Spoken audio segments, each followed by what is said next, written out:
लेकिन आज के लिए समीकरण क्या है? सेटअप पॉजिटिव है आज, क्योंकि बहुत सेलिंग हो गई है और बस एक एफआईएस ने अगर स्टॉक फ्यूचर्स में और बेच दिया तो मैं कहता आज बड़ी तेजी कर सकते हैं।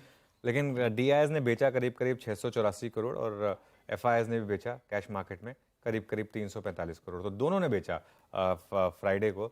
ये नॉर्मली एक पॉजिटिव इंडिकेटर होता है। जब भी दोनों बेचते हैं, जब भी दोनों खरीदते हैं तब मार्केट में थोड़ा सा पीक के साइन होते हैं, जब दोनों बेचते हैं तो मार्केट में थोड़े बॉटम के साइन होते हैं। मैं पॉजिटिवली लूंगा इसको। एफआईएस ने स्टॉक फ्यूचर्स में माल खरीद लिया थोड़ा सा 494 करोड़ का, लेकिन इंडेक्स फ्यूचर्स में बेचा है 250 करोड़। लेकिन ये जो इंडेक्स फ्यूचर्स में बेचा है 250 करोड़, इसकी एक अलग कहानी है और ये आपको ऐसा लग रहा है दो अलग अलग मार्केट चल रही हैं इस समय। अगली प्लेट लेकर आइए इसकी, इंडेक्स फ्यूचर्स को एक्सप्लेन करते हैं। 250 करोड़ बहुत छोटा नंबर लगता है वैसे। निफ्टी में 784 करोड़ की सेलिंग हुई, इस प्लेट पर रहिए थोड़ी देर, और 8000 कॉन्ट्रैक्ट कम हुए निफ्टी में। दूसरी तरफ बैंक निफ्टी में 529 करोड़ की बाइंग हुई और 5300 कॉन्ट्रैक्ट ऐड हुए। देखिए आशीष, ये डेटा है जो आपको और कहीं मिलेगा नहीं। हम इसको जो इतना स्पेसिफिकली एनालाइज करते हैं अलग से, क्योंकि निफ्टी और बैंक निफ्टी को सेग्रीगेट करना पहले, उसके बाद 2 दिन की अलग अलग भाव कॉपी खोल के उसके ओपन इंटरेस्ट को कम करना, ये करके ये डेटा निकल कर आता है। तो इससे आपको एक बहुत इंटरेस्टिंग चीज़ दिख रही है। और ये जो निफ्टी बैंक में बाइंग हो रही है, मुझे लग रहा है एचडीएफसी बैंक की वजह से। पूरी निफ्टी में जो सेलिंग हो रही है वो पूरी की पूरी जो फ्राइडे को हुई वो मेनली आईटी की वजह से हुई थी, और बाकी जो मार्केट लीडिंग स्टॉक्स हैं वो गिरे थे। तो ये बहुत इंटरेस्टिंग है। और लॉन्ग शॉट कहाँ पर आ गया अब इसकी वजह से? आप लॉन्ग शॉट है 53% लॉन्ग है और 47% करीब करीब शॉर्ट है। अगली प्लेट दिखा दीजिए, उसमें आपको दिखाई देगा ये जो लॉन्ग शॉट का मामला है इंडेक्स फ्यूचर्स में।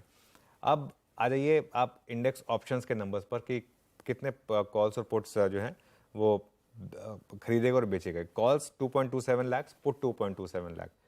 और सेलिंग का मामले में कॉल ज़्यादा बिकी है 2.1 लाख, पुट करीब करीब 1.38 लाख। और इसका मतलब क्या हो गया? आपका पुट कॉल रेशो जो है, पुट कॉल रेशो गिरकर आ गया अब आपका 0.93 पर आ गया। पहले 1.11 था, अब 0.93 पर आ गया।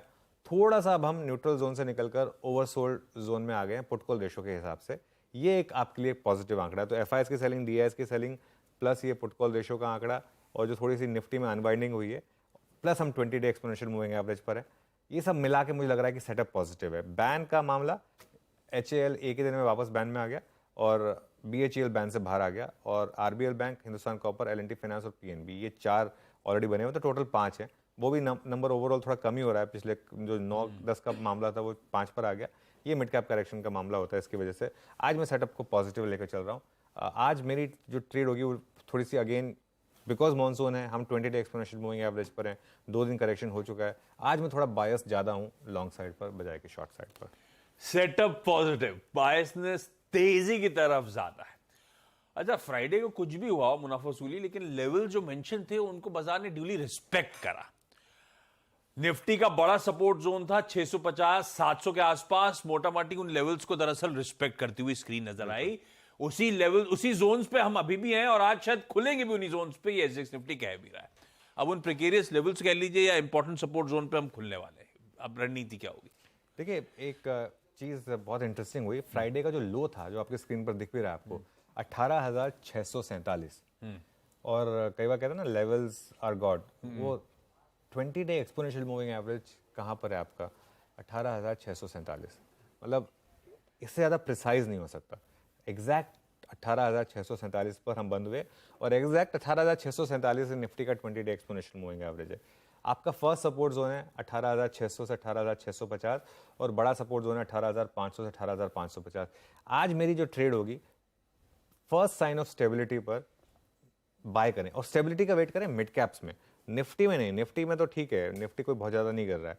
मिड कैप में अगर स्टेबिलिटी आए, एडवांस डिक्लाइन आपको लगे कि टिक रहा है ऊपर, तो फिर आप बाय करें इस फर्स्ट सपोर्ट जोन में, और बहुत टाइट स्टॉप लॉस रखें 18,550 का, क्योंकि 18,550 और 18,450 के नीचे अगर आप फिसले तो फिर वो 50 डे एक्सपोनेंशियल मूविंग एवरेज भी पॉसिबल है 18,350 का।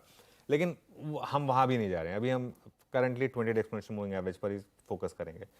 ऊपर कहाँ पर ट्रबल आएगी या कहाँ पर प्रॉफिट टेकिंग आएगी? पहला रेजिस्टेंस जोन है 18,725 से 18,775, जहाँ पर आपका ऑप्शंस बेस है, प्लस जहाँ पर आपका फ्राइडे का हाई प्लेस्ड है। और बड़ा रेजिस्टेंस जोन तो जो हमने लगातार डिस्कस किया 18,800 से 18,880, यहाँ पर तो एल्गो ट्रेडर खड़ा है, वो सेल कर रहा है रोज, वो इतनी आसानी से नहीं निकलेगा। तो यहाँ पर लेकिन अब सेल कहाँ करना है? अब आज लेवल बेस्ड सेलिंग नहीं है, आज सेल होगा अगर आपको फर्स्ट साइन ऑफ ट्रबल दिखे। ब्रॉडर मार्केट में अगर फर्स्ट साइन ऑफ ट्रबल दिखने लगे, मिड कैप इंडेक्स 100-150 पॉइंट अगर नीचे हो गया, तब आप निफ्टी बेच दें और 18,776 का स्टॉप लॉस रखें।